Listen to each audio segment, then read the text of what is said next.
Ocular Pathology Review, Part 1, Inflammation, Trauma, and Congenital and Hereditary Disorders.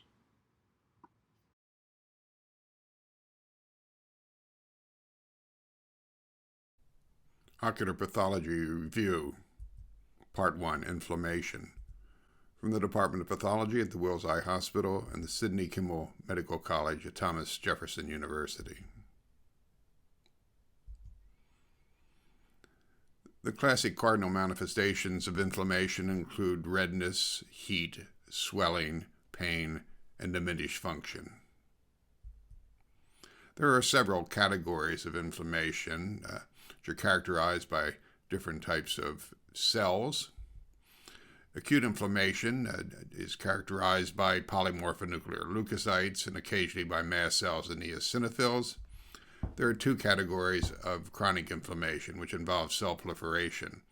Non-granulomatous inflammation has lymphocytes and plasma cells, and granulomatous inflammation is characterized by the presence of epithelioid histiocytes and inflammatory giant cells. Acute inflammation typically has polymorphonuclear leukocytes. Neutrophils or polys are the first line of cellular defense. They have multi-lobed nuclei and pink granular cytoplasm. They're able to phagocytize bacteria and foreign materials, and they contain potent enzymes which can destroy ocular tissues. Polys equal pus, and a hypopyon is a collection of polys in the inferior part of the anterior chamber. An abscess is a focal collection of polys with tissue destruction. Endophthalmitis has been defined as an inflammation of one or more ocular coats and adjacent cavities. Clinically, it usually denotes involvement of the vitreous. If endophthalmitis spreads to involve the sclera and the orbital tissues, it's termed panophthalmitis. This is a photo of a vitreous abscess in a patient with bacterial endophthalmitis. In bacterial endophthalmitis, there typically is a large wall-to-wall vitreous abscess that fills the vitreous cavity. This infection occurred in a farmer who had a perforating corneal wound. We can see the flat chamber. The organisms were derived from the environment, and this is called exogenous endophthalmitis. Exogenous organisms derived from the environment through a perforating injury or post-operatively or through a filtering bleb. Here's an interesting case. This is a purportedly healthy young man who went to the dentist and developed uveitis 2 days after having his teeth cleaned. This presumably is an example of endogenous endophthalmitis. A month after his teeth cleaning, his eye was in Philadelphia, and we can see a massive vitreous abscess, in this case of endogenous endophthalmitis. In endogenous endophthalmitis, the organisms typically are delivered to the eye via the bloodstream through septicemia. Here we see multiple vitreous microabscesses in a case of fungal endophthalmitis. Microabscesses are very characteristic for fungal infection. Here's the histopathology from that case. We performed the Gomori methenamine silver or GMS stain for fungus, and we can see the fungal hyphae in the abscess. If you see eosinophils, you think of two things, allergy or parasites. Eosinophils are about the same size as polys, but they have bilobed nuclei and intensely eosinophilic granules in their cytoplasm. Here we see an admixture of numerous eosinophils and histiocytic-like cells. This is a case of eosinophilic granuloma, one of the variants of Langerhans cell histiocytosis. Under high magnification, we can see the Langerhans cells with the characteristic folds in the nuclear membrane. To confirm the presence of the Langerhans cells, we have special immunohistochemical stains we can use. CD1A, CD207 or Langerhans, which stains the Burbach granules in the Langerhans cells, and S100 protein.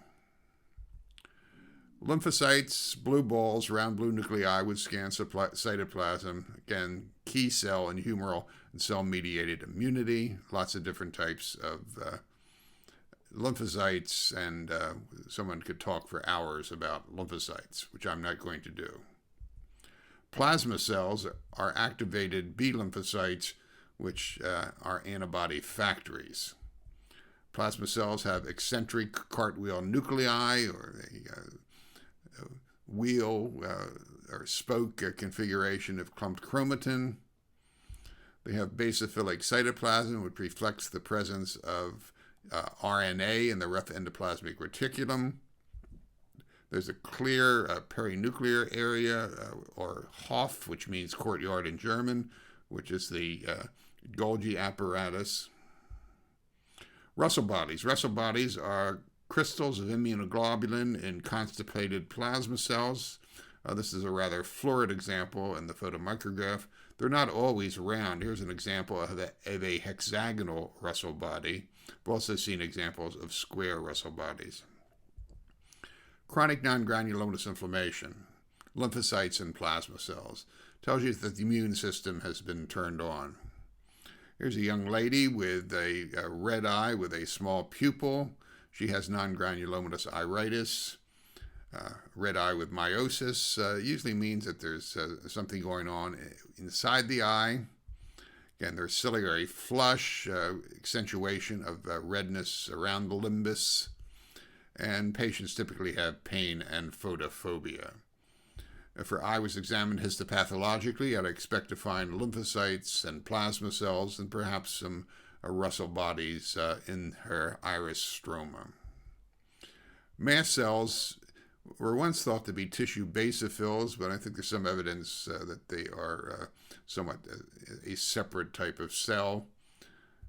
Here we see they sort of look like plasma cells, but the nucleus is not cartwheeled and tends to be in the center of the cells.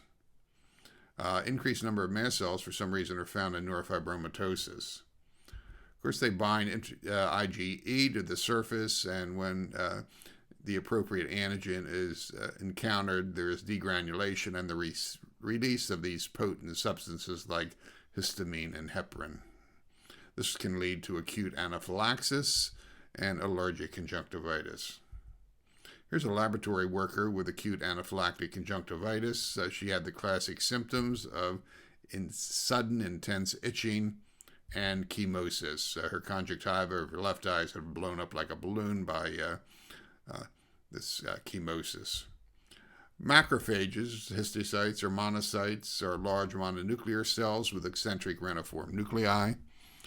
They're the body's second line of cellular defense and the primary phagocytic cell of the body. Have an enormous capacity to ingest material, but they don't do tissue damage like polys do. Of course, they're very important in regulating lymphocytes, the immune response, the presentation of antigen, and production of monokines. And of course, they can transform into epithelioid histiocytes and inflammatory giant cells. In ophthalmic pathology, we tend to talk about macrophages depending on what they've had to eat recently. We have lens-laden macrophages in phacolytic glaucoma, lipid-laden macrophages in the subretinal fluid of Coates disease, and some cases of diabetic retinopathy. Melanophages that have been ingested melanin released from necrotic tissue, necrotic tumors. Macrophages that have ingested blood breakdown products like ghost cells and hemosiderin. Epithelioid histiocytes are a more activated form of histiocyte. They have abundant eosinophilic cytoplasm and a large vesicular nuclei with a nucleolus. Activation is caused by large amounts of insoluble or indigestible antigenic material, or by organisms that proliferate within cells. And a classic example of that is tuberculosis. There are three types of giant cells we talk about in eye pathology: the Langhans type, seen in tuberculosis, the Teuton giant cell in xanthogranulomatous disorders, and foreign body giant cells. Foreign body giant cells surround and in some instances wall off Foreign materials. This is an example of synthetic fiber granuloma. We can see multiple oval profiles of synthetic fiber. Now, to demonstrate foreign material, pathologists use polarization microscopy. You can see that this highlights the presence of foreign material. Foreign material may not be quite evident on routine examination, so polarization is a big help. Here's some more synthetic fabric fibers. The little black dots are called delustering agent. They are particles of inorganic salts that are added to the plastic to opacify it. If they didn't add this, your polyester clothing would be transparent. Again, we put our Polaroid filters on and we have this beautiful rainbow-like appearance of the birefringent fibers. Polarization microscopy. Here's another spectacular example of polarization microscopy. This is a section from a patient that had a cosmetic filler called Sculptra injected. The white areas actually are the foreign bodies. This case is rather spectacular for the numerous asteroid bodies within the giant cells. Here's our polarization demonstrating the foreign material. Let's go back to the H&E. And we have our polarization and higher magnification showing the asteroid bodies. Foreign body giant cells, one of the largest foreign bodies the eye will ever see, is an intraocular lens. And surprisingly, you don't have a foreign body reaction very often. Here's a blind, painful eye where it did occur. You can see the particulates on the anterior surface of the optic and the pupil. The lens was removed during a gross dissection, and we can see it's blanketed with foreign body giant cells. This is a Teuton giant cell named after Carl Teuton. Teuton giant cells are seen in xanthogranulomatous disorders. They have a central bullseye of cytoplasm surrounded by a ring of nuclei. There's also a peripheral wreath of cytoplasm. Teuton giant cells are found in juvenile xanthogranuloma and other xanthogranulomatous disorders like necrobiotic xanthogranuloma and Erdheim-Chester disease. Teuton giant cells are found in juvenile xanthogranuloma, or JXG. JXG is a skin disease that involves the eye actually fairly rarely. The skin manifestations are these typical orange-colored macules. JXG is said to be the most common cause of spontaneous hyphema in childhood when it involves the iris and anterior segment. The patient shown here has developed bilateral buphthalmos from recurrent spontaneous hyphemas. Recently, an association has been made between JXG and neurofibromatosis type 1 and juvenile myelomonocytic leukemia. This association is relatively rare, however. Necrobiotic xanthogranuloma is important. It's a eyelid marker for systemic plasma cell problems like multiple myeloma. Again, these are atypical xanthelasmas. They really don't look like xanthelasmas. They tend to be indurated. And again, that are a marker for plasma cell dyscrasias. As this woman had myeloma. Here's some histopathology. We see necrosis, a characteristic feature, and your Teuton giant cells in the xanthogranulomatous component. Here's another example. Other diseases with Teuton giant cells, well, there's JXG, Erdheim-Chester, orbital xanthogranuloma with adult onset asthma, necrobiotic xanthogranuloma with paraproteinemia, xanthoma disseminatum. Erdheim-Chester disease, you can have atypical indurated xanthelasma-like lesions with marked fibrosis. This typically affects both orbits and is a fatal systemic disorder. There are typical bone lesions, and people can get renal insufficiency due to retroperitoneal fibrosis. Mutations In the BRAF gene, the classic V600E mutation have been identified in Erdheim-Chester disease. So this is now treatable.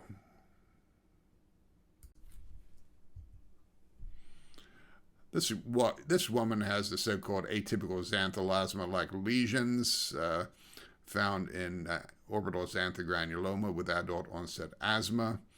They said they look like atypical xanthelasmas. They really don't look like xanthelasmas. They're, they are yellow, but they're, big puffy yellow eyelids. Histopathologically, we see a mixture of follicular lymphoid hyperplasia and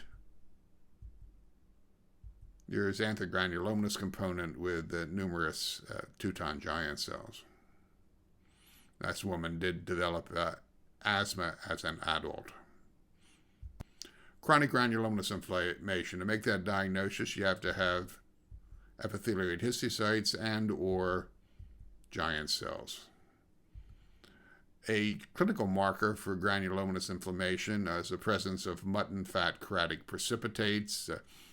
These large, lardaceous appearing creatic precipitates, which sort of reminiscent to droplets of fat that have congealed on the surface of a pot where fatty meat like lamb or mutton has been boiled.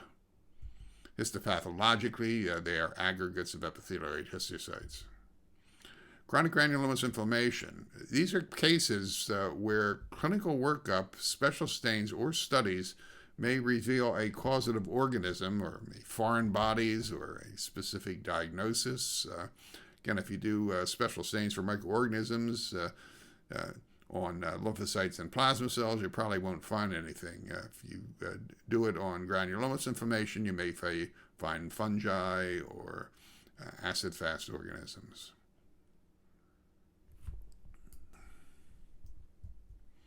There are several patterns of granulomatous inflammation that we can see that can suggest diagnoses. The diffuse pattern is seen in sympathetic uveitis and lepromatous leprosy. They have ill-defined granulomas. The discrete pattern of non-caseating granulomas occurs in sarcoidosis and in miliary tuberculosis. Then we have zonal granulomas, where we have a palisade of granulomatous inflammation surrounding a central nidus of antigenic material. The classic examples of that are phacoanaphylaxis or phacoantigenic uveitis and rheumatoid scleritis. Here's a diffuse granulomatous infiltrate in a case of sympathetic uveitis. We see massive thickening of the choroid by a mixture of pink epithelioid cells and giant cells and blue lymphocytes. A salt and pepper pattern, the granulomas being the salt and the lymphocytes the pepper. Here's sarcoid involving the lacrimal gland, sarcoid dacryoadenitis. See these well-circumscribed, discrete, non-caseating granulomas that are so characteristic for sarcoidosis. Sarcoidosis is probably the granulomatous disorder that affects the eye most often. It's been estimated that 38% of patients with sarcoid may have involvement of the eyes. Not everybody has the florid granulomatous iritis seen in this photo with the Kepi nodules at the pupillary margin and the Bisacca nodules on the surface of the iris. Of course, you can also have involvement of retinal vessels, the so-called candle wax drippings, tache de bougie. And here's a histology of a case of that. Rheumatoid scleritis is a classic example of a zonal granuloma. It's one that we don't see in the laboratory. I think this might have been a autopsy eye from the distant past. What do we see? It's a zonal granuloma. There's a central nidus of devitalized or abiotrophic collagen surrounded by a palisade of epithelioid cells. The other classic zonal granuloma is phacoantigenic uveitis, used to be called phacoanaphylaxis. In this zonal granuloma, we have zones of of inflammation surrounding undenatured lens material. The first zone is the lens. Antibodies against the lens, undenatured lens material, fixed complement, and they attract the second zone of polymorphonuclear leukocytes, which in turn is surrounded by epithelioid histiocytes, which in turn is surrounded by non-granulomatous inflammation. Phacoantigenic uveitis is a rare autoimmune inflammatory response to the lens protein. It's an immune complex disorder thought to be related to loss of immune tolerance to lens protein. It is not, as once was thought, a cell-mediated rejection of foreign tissue. In the past, people thought that the lens was sequestered because it had no blood vessels and was, sort of sitting there in the posterior chamber surrounded by the lens capsule. That's not true. Now we know that the lens proteins are not totally sequestered or organ-specific. They're normally expressed in other extraocular tissues.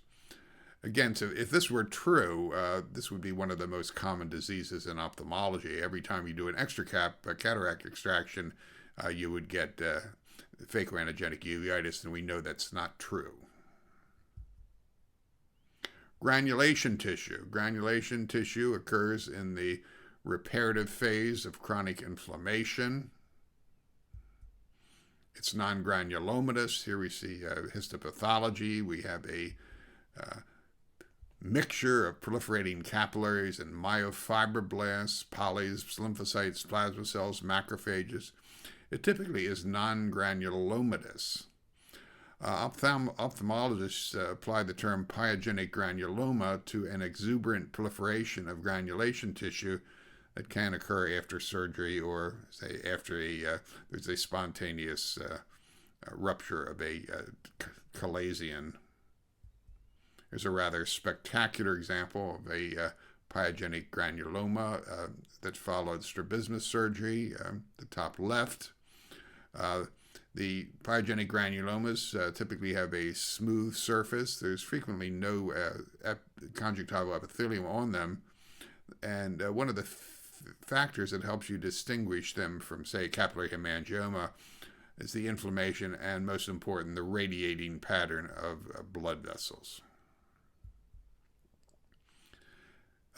Retinal infection due to viruses causes necrosis. We have the necrotizing retinitis.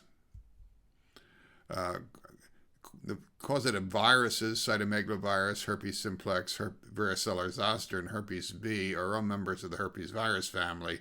Of course, toxoplasmosis can also cause necrosis and infection of the retina.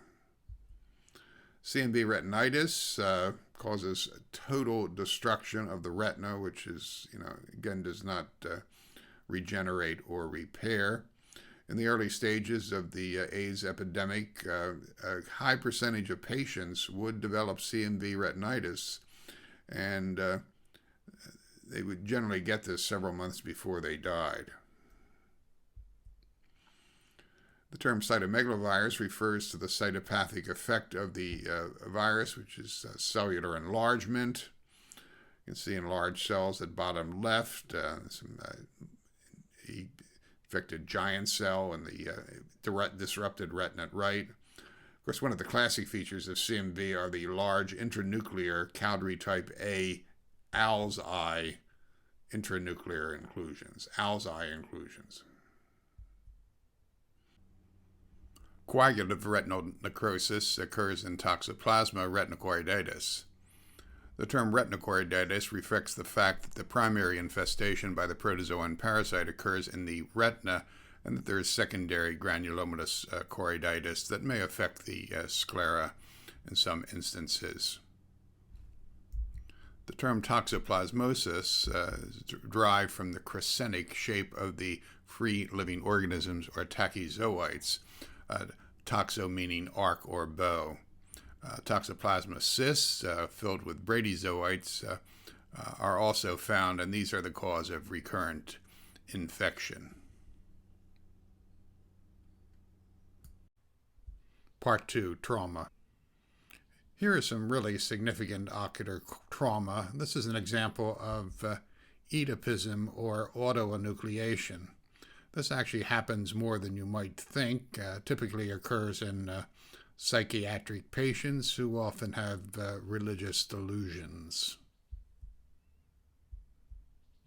This was a lucky man. Despite this appearance, he only sustained a laceration of the conjunctiva. He was shot by the police with a taser. Now, taser gives you an electric shock, but the dart has to stick in the tissue to deliver the electricity. We see that the taser has this harpoon-like barb that allows it to stick to the perpetrator. Okay, let's talk about different types of ocular trauma: ruptured globes, loss of intraocular contents, perforating and penetrating injuries, sympathetic uveitis, epithelial downgrowth, contusion injuries, post-contusion angle recession, and corneal blood staining. Here's an example of a ruptured globe due to a limbal laceration. This is an example of two major things that happen during trauma that makes lacerations or holes in the eye. One, you get massive hemorrhage, and two, you get loss of intraocular contents. There's a very large suprauveal hemorrhage here. The blood is present between the sclera and the detached choroid. The ciliary body is still attached to the scleral spur.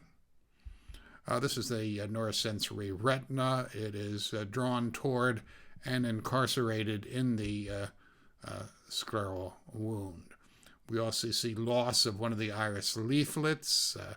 Presumably the vitreous was lost, and part of the lens, which was ruptured, is also lost. So we have loss of intraocular contents. That's one of the problems with ocular trauma. This unfortunate woman was at the gym and hit herself in the eye with some weights and ruptured her penetrating keratoplasty wound. We can see her vitreous and her retina extruding onto the surface of her cheek. So loss of intraocular contents and massive intraocular hemorrhage.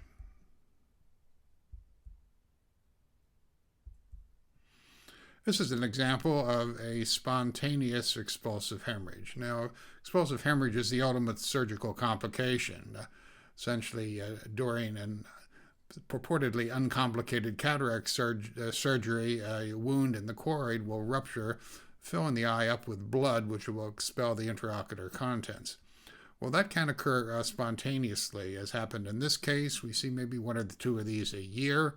Typically occurs when a patient has a corneal ulcer which perforates in a glaucomatous eye. This leads to the rupture of the vessel. The blood fills up, the globe fills up with blood and expels the intraocular contents. First example of this that I saw was when I was a first-year resident. This was a woman seen at the old Philadelphia General Hospital eye clinic.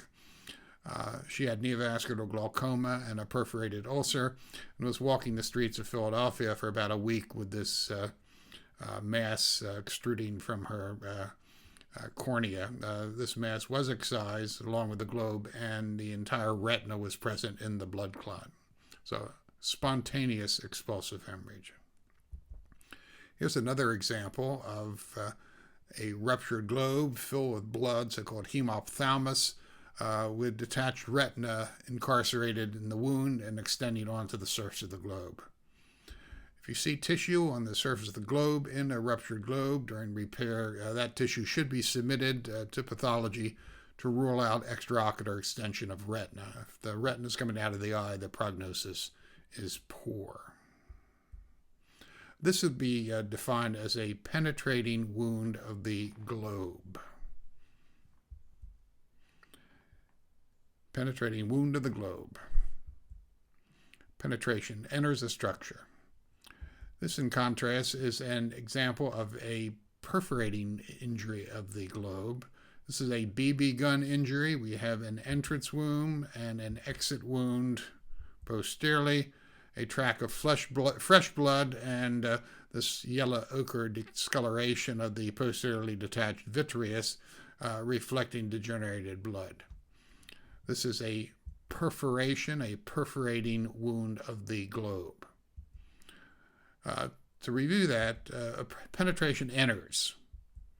Perforation is a through and through wound with an entrance and exit. To use these terms properly, you have to specify the structure.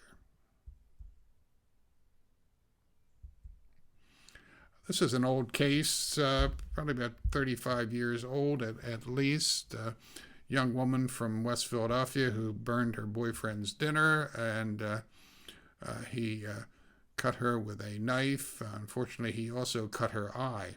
Well, she was operated on expeditiously by a good retinal surgeon, but despite that, 6 weeks later, she comes back with decreased vision in both eyes and a bilateral exudative retinal detachment with inflammatory signs. Now, she's an example of sympathetic ophthalmia or sympathetic uveitis. Relatively rare condition, but a condition that you don't want to get and you don't want your patients to get. What is sympathetic? It's a bilateral granulomatous uveitis that follows injury or surgery, typically with incarceration of uveal tissue. It's a clinical pathological diagnosis. Well, what do we mean by that? We mean I can see things under the microscope that are highly suggestive of the diagnosis, but I need that history of bilateral involvement after unilateral trauma to make the diagnosis. They used to say if you removed an eye within 1 or 2 weeks of the trauma, we'd prevent the development of sympathetic uveitis in the fellow eye. There have been cases that have developed after evisceration. So evisceration does not prevent, but this is very, very uncommon.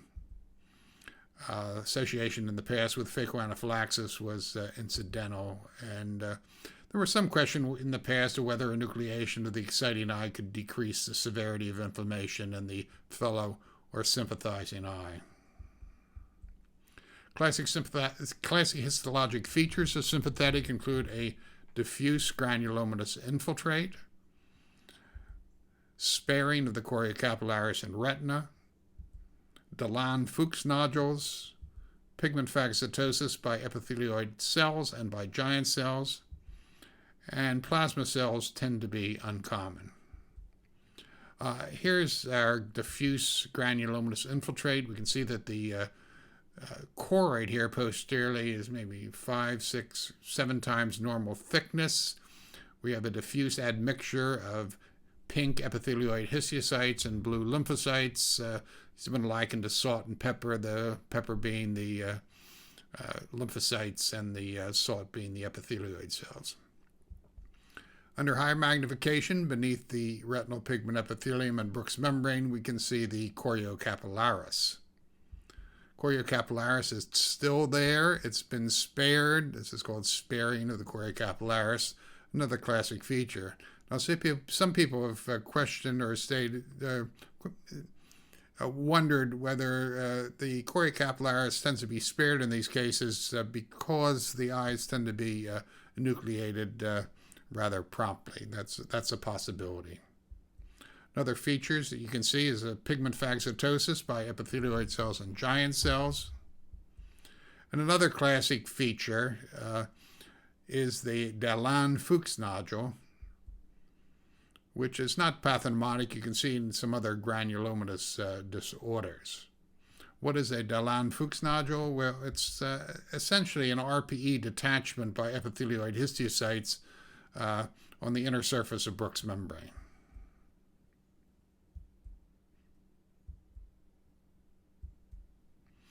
Okay, let's talk about contusion injuries. During a contusion, the lens and iris act together as a ball valve which confines the incompressible aqueous humor to the anterior chamber, where it can convey the force of the injury to the weak portions of the anatomy. We can rip the ciliary body and iris off from its attachment to the scleral spur, a cyclodialysis, or we can make a tear into the anterior face of the ciliary body, so-called angle recession or post-contusion angle recession. Or we may rip the thinnest portion of the iris away from the ciliary body. This is a iridodialysis.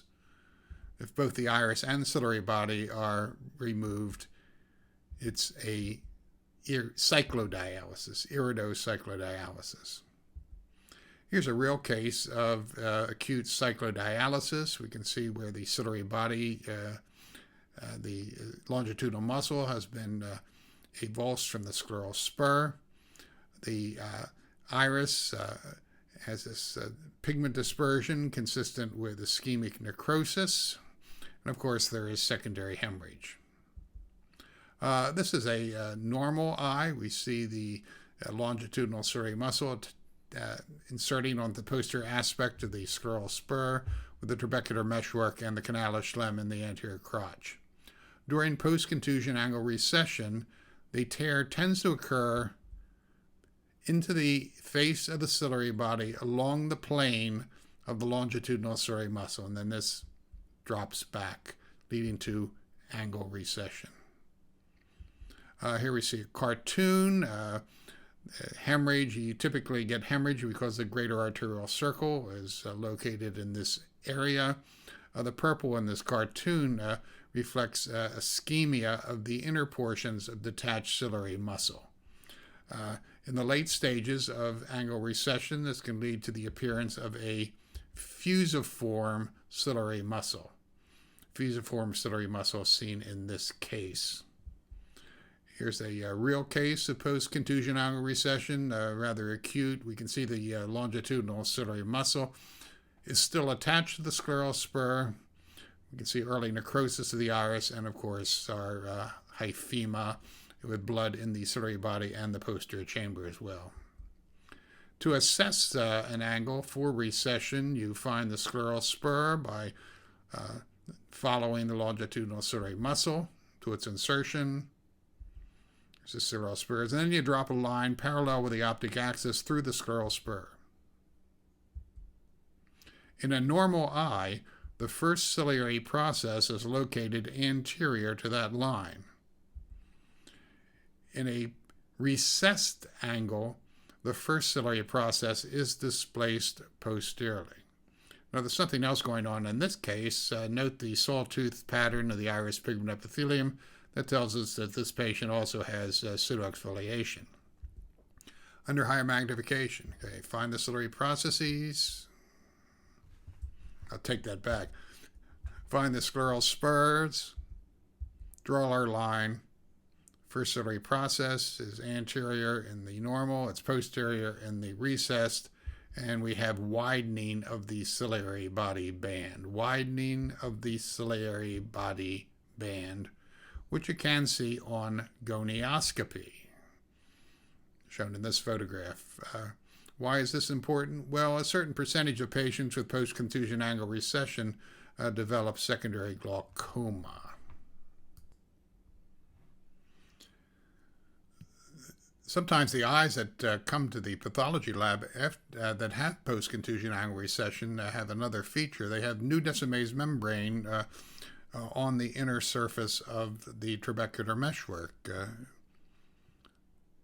shown in this photomicrograph.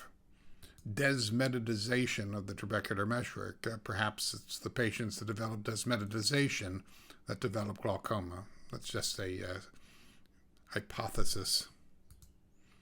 Okay, let's go on to a new topic, chemical burns. This unfortunate patient was seen at the Philadelphia VA hospital about 40 years ago. His sister was a drug addict. He refused to give her money to buy drugs, so she poured lye or liquid plumber in his face while he was asleep, and he ended up losing both of his eyes.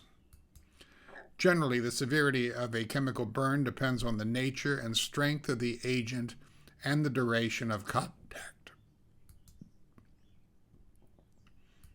As a general rule, alkali burns are worse than acid. Acid burns tend to be non-progressive. Penetration is limited by a buffering action of the tissues. Histologic exam usually shows superficial coagulative necrosis of the conjunctiva and or corneal epithelium. Alkali burns are progressive. Alkali is difficult to neutralize. It tends to penetrate deeply and rapidly. It denatures protein. It saponifies fat. It causes necrosis of intraocular structures. It kills the stromal fibroblasts, preventing collagen synthesis and repair. You can have production of collagenase by polys, which contribute to dissolution and ulceration of the cornea. You also kill the vascular endothelial cells, leading to vascular occlusion and ischemia, and the so-called porcelain conjunctiva.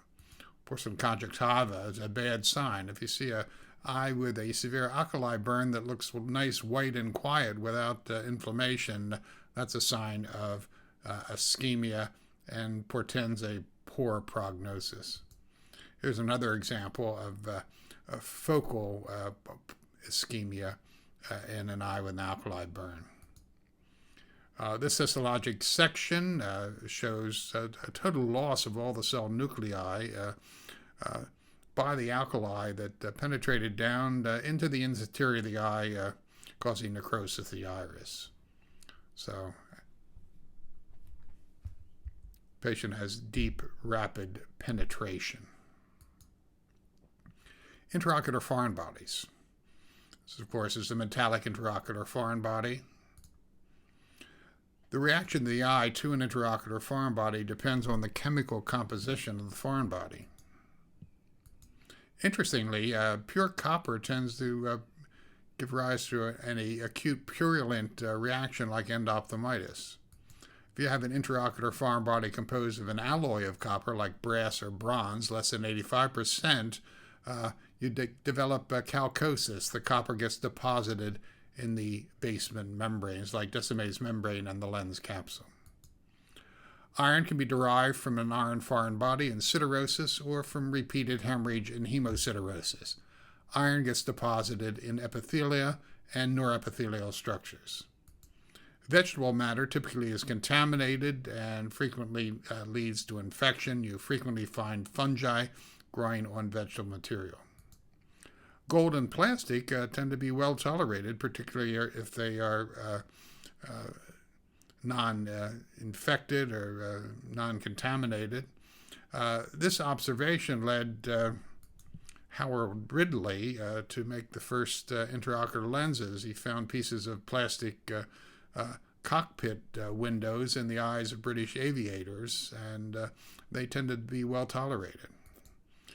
This is a picture of me at the American Academy of Ophthalmology's museum at the Academy meeting a few years ago.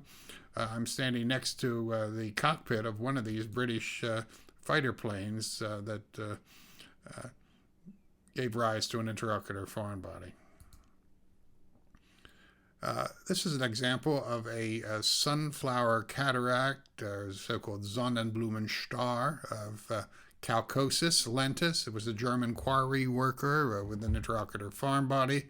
The disc of the sunflower corresponds to the diameter of the undilated pupil, and the rays of the sunflower peripherally probably relate to the radial ridges on the back surface of the iris pigment epithelium.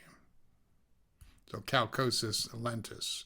Sunflower cataract. Of course, you can also see sunflower cataracts in cases of hepatolenticular degeneration or Wilson's disease. Copper in the lens capsule. This is a photo of a patient who had an unsuspected retained iron foreign body that gave rise to severe siderosis. Note the rusty discoloration of the ciliary processes. Iron can also cause depolymerization of the hyaluronic acid and has toxic effects on photoreceptors and possibly on the trabecular meshwork. This is a portion of the anterior lens showing the iron pigment in the lens epithelium, confirmed by the Prussian blue reaction for iron below. This is a siderotic cataract. Here we see massive deposition of iron, which is staining blue in both the retina and the RPE. I think this was an example of hemosiderosis. Iron deposits in epithelia and neuroepithelial structures. Here's an example of a chronic hyphema. When you see that sort of yellow ochre appearance, you know that you're dealing with erythrocyte ghost cells and with hemosiderin pigment. One of the problems with hyphemas, if they're chronic, is the development of corneal blood staining. Now, corneal blood staining, what we see histopathologically, are not intact intact red blood cells, but rather particles of hemoglobin. You also see hemosiderin pigment within the keratocyte cytoplasm. Whether you develop it or not depends on the duration of contact, the intraocular pressure, and the health of the endothelium. There's an old paper in the literature that says it's possible in 48 hours with a high pressure and a healthy endothelium. Corneal blood staining eventually does clear, but unfortunately it clears from the periphery, which is not a big help from the clinical standpoint. Here we see histopathology, fine dust-like particles of hemoglobin. In this case, here's the iron stain showing the positivity in the keratocytes that have the hemosiderin pigment.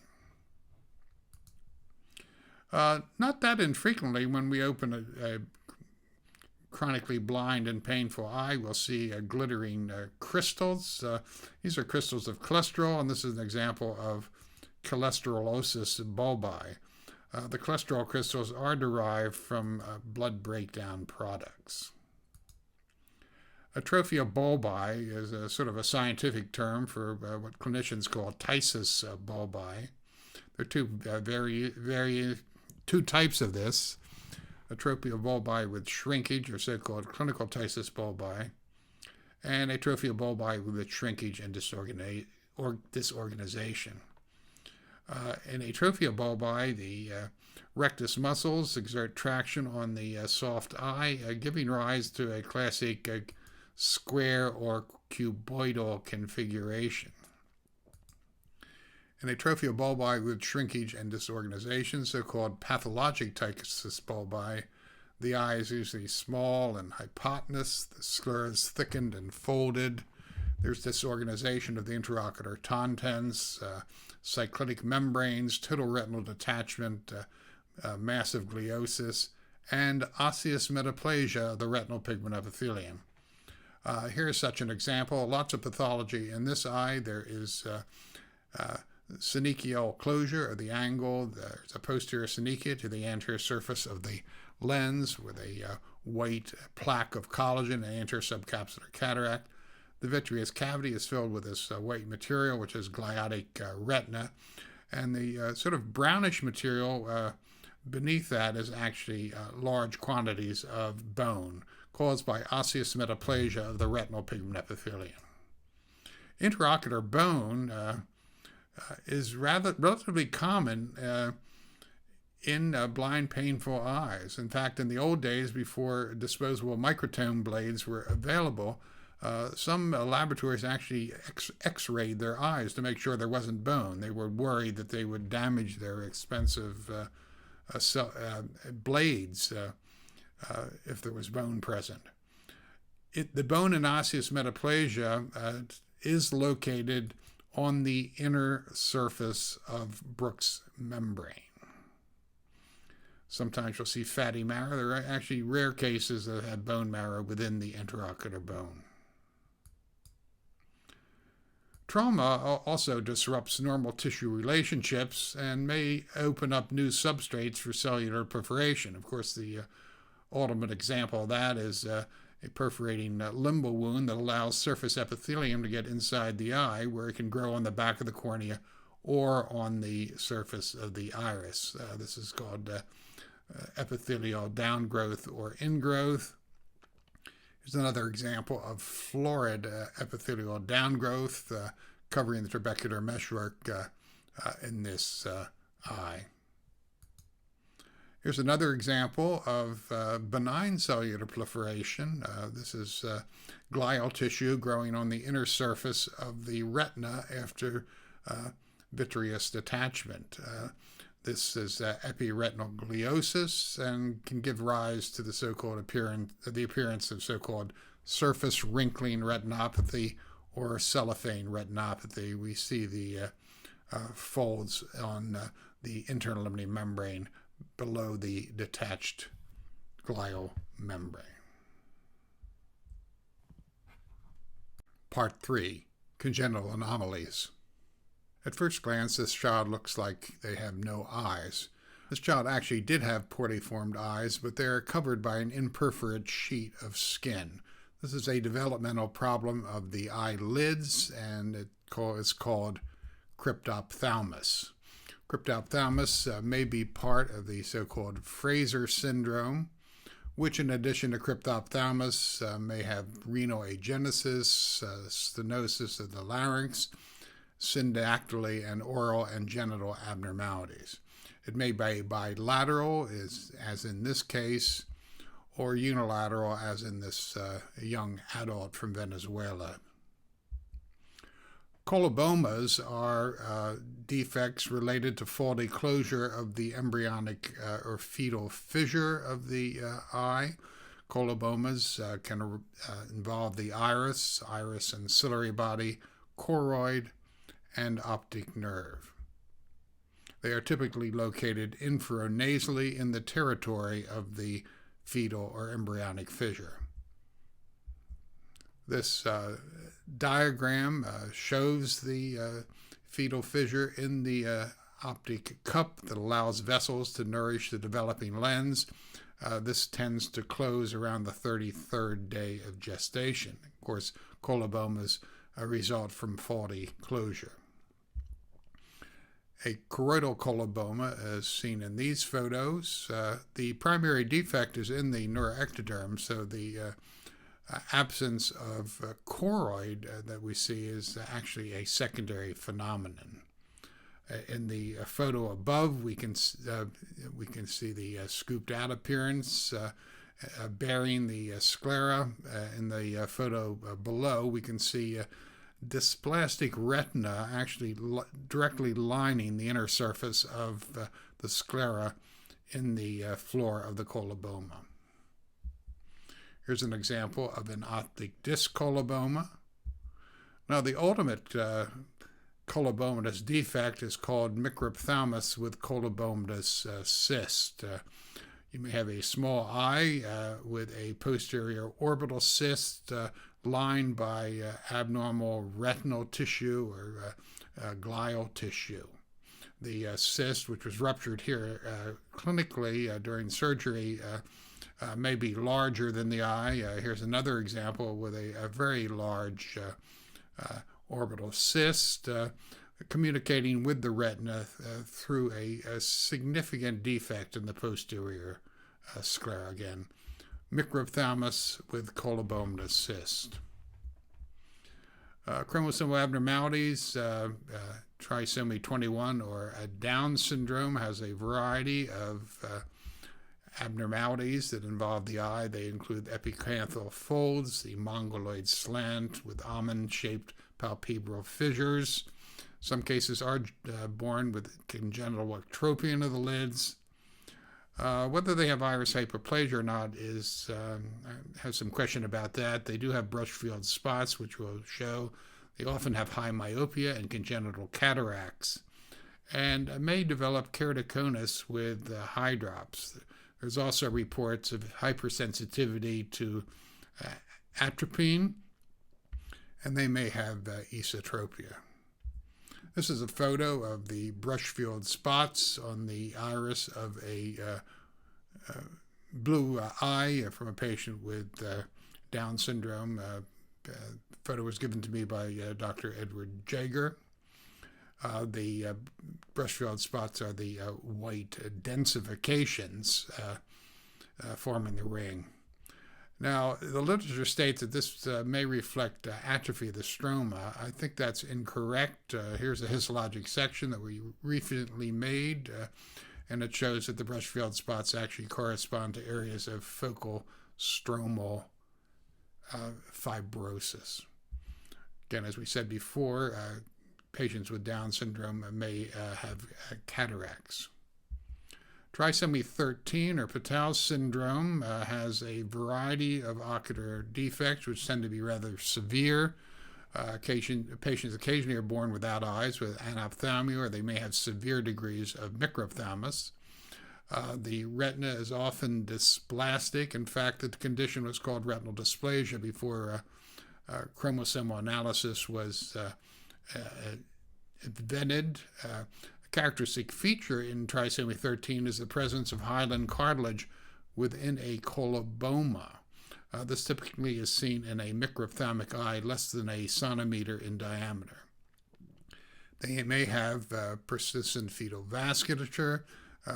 Rare cases may have synophthalmia or cyclopia. Other manifestations include the presence of a cleft palate, a rhinencephaly, and holoprosencephaly. Here's a histologic section showing two foci of hyaline cartilage in a defect or coloboma of the uveal tract. The detached retina abutting the cartilage shows a classic dysplastic rosettes. Dysplastic rosettes are larger than the rosettes in retinoblastoma, and they're made up of multiple retinal layers, as we see here. So, hyaline cartilage in a uveal coloboma in a microphthalmic eye, and retinal dysplasia. Here's an example of synophthalmos cyclopia. This child did have karyotypically documented trisomy 13. Child was born in Philadelphia about 4 decades ago. Here we see the central ocular structure, and the olive-shaped structure above the eye is actually the nose. It's the nasal proboscis. In synophthalmia or cyclopia, the nose is always present above the eye. Failure of bicentricity to develop also affects other derivatives of the neural tube, including the brain. This is this child's brain, and we note that it has not divided into 2 hemispheres. They're so-called holoprosencephaly. It's a histologic section of another case of synophthalmos. Again, the eye has failed to develop bicentricity. The structures that are anterior and lateral tend to be developed with the greatest fidelity. Here's a one-eyed baby, Cyclops from the checkout counter in the supermarket. We can tell that this is totally fake.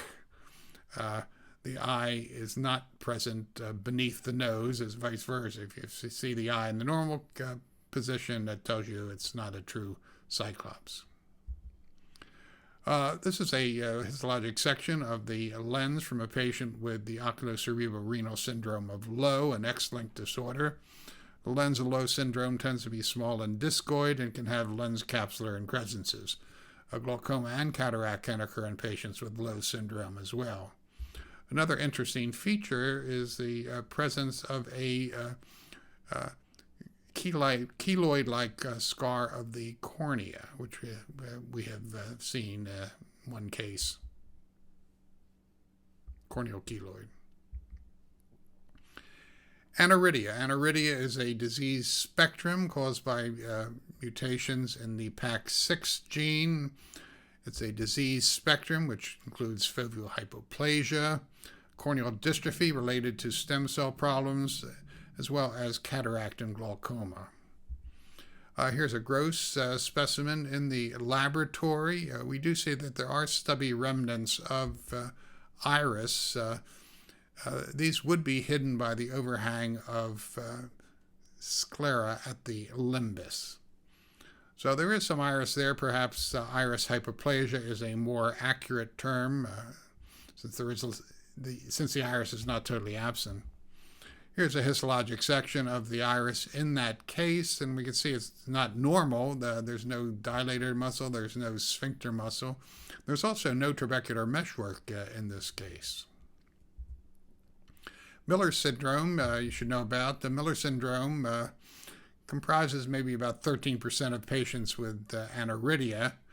This is the association of sporadic non-familial aniridia due to deletions in the short arm of chromosome 11 with a Wilms tumor or nephroblastoma, a malignant kidney tumor in infancy, as well as genitourinary abnormalities, mental retardation, cranial dysmorphism, etc., etc.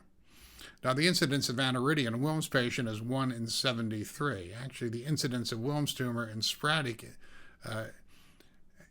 aniridia is much higher, about 34%. Most cases of aniridia, of course, are inherited, and most do not have systemic abnormalities. Rubella syndrome has some classic ocular manifestations, part of the typical triad, which includes congenital cataract, deafness, and cardiac abnormalities, typically a patent ductus. The cataract tends to be dense, nuclear, and pearly in appearance. Another interesting feature is the nuclei of the lens cells persist in the embryonic nucleus of the lens. Normally they disappear in normal lenses. Hamartomas and chorostomas. A hamartoma is a congenital tumor composed of tissues normally found in an area. A lot of people think that hemangiomas are hamartomas because there's normally blood vessels present. Is an example of a choroidal hemangioma. Now, chorostomas are much more interesting. They are congenital tumors composed of tissues that are not normally found in an area, like choroidal osteomas. This is a histology, I think, of the only case of choroidal osteoma that's come to pathologic examination to my knowledge. Note that the bone is present within the stroma of the choroid. Now, we see bone all the time inside the eye in blind, painful eyes, but the osseous metaplasia is always present on the other side of Bruch's membrane, not within the stroma of the choroid. Other ocular chorostomas include phacomatous choristoma or Zimmermann's tumor, ectopic lacrimal gland, complex chorostomas of the conjunctiva, epibulbar osseous choristoma, and a rare odontogenic choristoma where teeth have actually been found in the orbit. Here's a classic example of phacomatous choristoma or Zimmermann's tumor. This typically occurs congenitally. There's a mass that involves the nasal lower third of the eyelid or anterior orbit. Histopathologically, we see tissue that looks like crystalline lens. Actually, a phacomatous choristoma is eye lens tissue found outside the eye. In the histologic section, we see linear bands that resemble the cuboidal anterior lens epithelium, and other structures that resemble the bladder cells or Wadel cells in posterior subcapsular cataract. In addition, there tends to be lots of PAS-positive basement membrane, which corresponds to lens capsular material. So, phacomatous choristoma, lens tissue outside the eye, probably related to faulty separation of the lens vesicle. This is an example of a lacrimal gland choristoma. We know that this case was present congenitally because the father, who was an optometrist, was in the birthing suite and noticed that there was a problem with the eyes after the child was born. Note the lobular appearance to the margins and the presence of an associated cyst. So lacrimal gland choristomas, this case did come to surgery because the cyst enlarged and caused secondary glaucoma. This cyst is composed of conjunctival epithelium. Again, the so-called iris stromal cyst or congenital epithelial cysts of the iris are sort of first cousin of intraocular lacrimal gland, because lacrimal gland is derived from the conjunctiva. Phacomatoses, somewhat of an outdated concept. It'll be with us for decades to come. Again, neurofibromatosis is the most common of these. There's, of course, two types, which are two totally different diseases. Type 1, von Recklinghausen's neurofibromatosis, autosomal dominant due to mutations on chromosome 17. Lots of different ocular abnormalities that we'll discuss in greater detail. Type 2, the central type of NF, totally different disease caused by mutations on chromosome 22. These are the cases that have bilateral acoustic neuromas, posterior cataracts, retinal membranes, and combined hamartomas of the RPE and retina.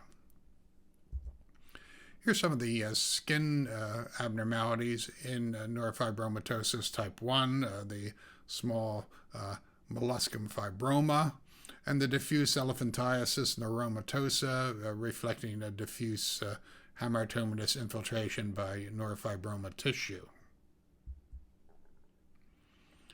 Now, this child has a plexiform neurofibroma, giving rise to an S-shaped ligd fissure. Note that she also has an enlarged cornea on the side because frequently patients develop secondary glaucoma when the upper lid is involved by neurofibromas or by the port wine marks in Sturge-Weber syndrome. Palpation typically feels like a bag of worms, and this reflects the presence of markedly enlarged nerves. So nerves that are 10, 20 times normal diameter with mucopolysaccharide and a proliferation of endoneural fibroblasts. This child was seen in Philadelphia at the Shea Eye Institute back in the early 1980s by Dr. Harold Shea. Child, of course, has bilateral plexiform neurofibromas, bilateral buphthalmos, and early elephantiasis neuromatosa. Here she is in elementary school. We see progression of her disease, and at age 18, she has rather deforming elephantiasis. She actually had major surgery done at Children's Hospital of Philadelphia, which was written up in the New York Times. We actually got this ocular specimen. You can see the size of the nucleated eye compared to a normal adult eye. So there's a really extensive buphthalmos of the blind, painful eye. A feature that we see not infrequently in eyes with neurofibromatosis that come to enucleation is the presence of massive thickening of the choroid by hamartomatous tissue, as we can see here. This hamartomatous tissue includes a proliferation of Schwann cells. There's an increased number of melanocytes, possibly the reason why there may be a slightly increased incidence of melanomas in these patients. And then another characteristic feature are ovoid bodies, which have been likened to tactile corpuscles or Pacinian corpuscles. These are made up of lamellae of Schwann cell processes. Cases also may have an increased number of ganglion cells. This is the choroidal or uveal involvement is very characteristic. Lish nodules, Lish with fish, are melanocytic hamartomas or nevi that occur on the iris. They're not neurofibromas. They are a nice marker for NF1, rare in NF2, and their incidence tends to increase with increasing age. You may also see abnormalities in the orbital bones, particularly dysplasia of the sphenoid bone. This can lead to direct communication between the CNS and the orbital contents. Can be a cause for so-called pulsating exophthalmos. In this photo, we see absence of the sphenoid ridge on the involved side, and this in the past was termed the Orphan Annie sign, due to the fact that Orphan Annie and her dog Sandy had round circles for eyes. Sturge-Weber syndrome and cephalotrigeminal angiomatosis classically has a port wine mark or nevus flammeus. Patients can have a diffuse choroidal hemangioma, giving rise to the appearance of a tomato ketchup fundus. Glaucoma may be present, particularly if the upper eyelid is involved. There are different causes for the glaucoma. They can be developmental, neovascular, or secondary to elevation of episcleral venous pressure. You also may have ipsilateral meningeal and brain hemangiomas, can lead to seizure disorders. Again, this is not heritable. There's no but there was a question about mosaicism for a lethal gene. And recently it has been found that indeed there is characteristic somatic mutation in the GNAQ gene, which is present in syndromic and non-syndromic port wine marks. Here's a patient with classic port wine mark. She has a little bit of facial hemihypertrophy. Note that her upper eyelid is involved. And of course she does have glaucoma on that side. You see enlargement of her cup and obscuration of the normal choroidal pattern by the diffuse hemangioma, giving rise to the tomato ketchup fundus. This is better appreciated when we compare both right and left eyes. We can see the red color of the fundus and the glaucoma cup on the right, and the normal disc and normal color of the fundus on the left. So tomato ketchup fundus, normal fundus. Here's histology of a port wine mark showing enlargement of the vessels. Here's another example here, very large dilated vessels.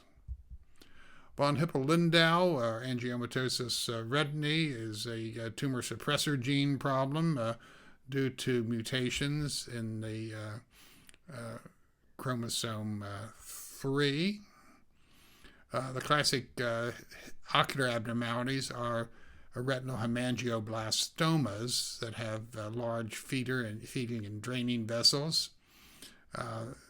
Retina people commonly cause these retinal capillary hemangiomas, but they're really not. They're hemangioblastomas, because they can have hemangioblastomas in other portions of the CNS, classically the cerebellum. The loss of heterozygosity in the tumors involves the stromal cells of the hemangioblastomas, and these are thought to upregulate VEGF, which produces capillary proliferation. They frequently have a Coates-like exudative maculopathy. The patients live long enough, they frequently will develop and die from renal cell carcinoma. Can have renal and pancreatic cysts and pheochromocytomas. A small percentage of patients actually may experience deafness, tinnitus, and vertigo due to endolymphatic sac tumors. This is a classic cherry angioma, quote unquote, with the large feeding and draining vessels. Again, these are hemangioblastomas, not capillary hemangiomas. Here's another example of a retinal hemangioblastoma with a characteristic lipid. Again, histopathologically, we see this combination of capillary caliber vessels and foamy vacuolated stroma cells. As we noted before, the actual tumor cells are the stromal cells. Here's an example of a hemangioblastoma involving the cerebellum. Tuberous sclerosis complex includes seizures, mental retardation, and characteristic skin lesions called facial adenoma sebaceum, which are angiofibromas. They're not sebaceous at all. Typical lesions of the brain and retina are astrocytic hamartomas. They may have giant grooves in the optic nerve, which are astrocytomas. Characteristic skin lesions include the Ashley sign, the shagreen patch, and subungual fibromas. Angiomyolipoma is a characteristic visceral tumor. They can also have rhabdomyomas of the heart. Some kindreds have pleural cysts, which can give rise to spontaneous pneumothorax. There's actually two genes for tuberous sclerosis complex, one on chromosome 9 and one on chromosome 16. One gene makes a protein called tuberin, the other gene makes a protein called hamartin, and these come together to form a complex that suppresses mTOR signaling. This montage shows the adenoma sebaceum of the face.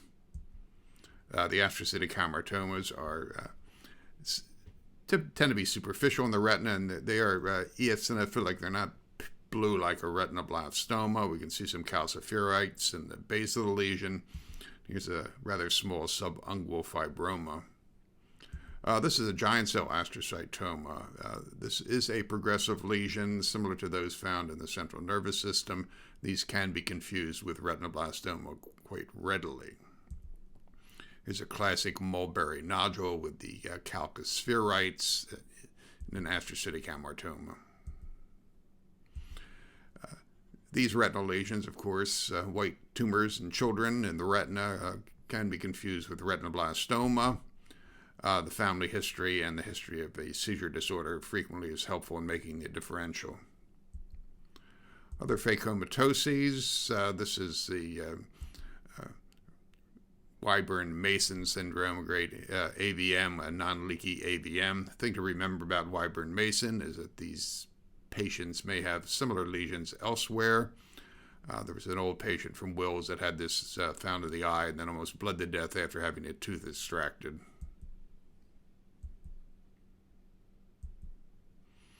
Lewy-Boston syndrome, included with the phacomatoses. I've never understood why.